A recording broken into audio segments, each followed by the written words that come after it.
Ասեք ինչ սիրուն է, չէ՞ հնչում մի համեմատվի, դու քո ճանապարհն ունես, շատ ճիշտ ու սիրուն է հնչում։ Բոլորս լսում ենք, սենց գլխով ենք անում ու շարունակում ենք համեմատվել։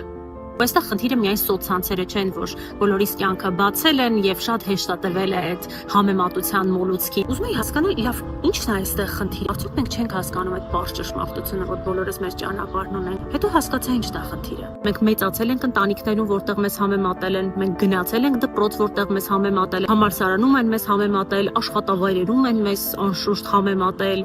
եւ հանկարծ, չգիտեմ, մարդը դառնում է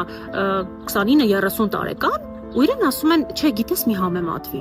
Չեմ կարող, եղբայր, բայց համեմատվելը ինձ համար ունի երկու կողմ։ Մեկը այն տոքսիկ կողմն է, որը ոչ մեկից դուրս չի գալիս, այո, մենք ուզում ենք դրանից ազատվել եւ այլն։ Մյուսը այնա, երբ մենք նայում ենք ու ասում ենք, հա, փաստորեն սենց էլ կարելի է։ Տես ինքը սա արեց ու հասավ դրան այս ճանապարհով, ուրեմն այդ ճանապարհը կա, ես էլ կարող եմ այդ ճանապարհով գնալ։ Այսինքն փորձենք այդ էներգիան, որը ուզենք թե չուզենք ծնվում է մեր մեջ, ուղենք դրական կողմի։ Ու ես գիտեմ այդ ինչ դժվար է, բայց պիտի փորձենք այդ անել։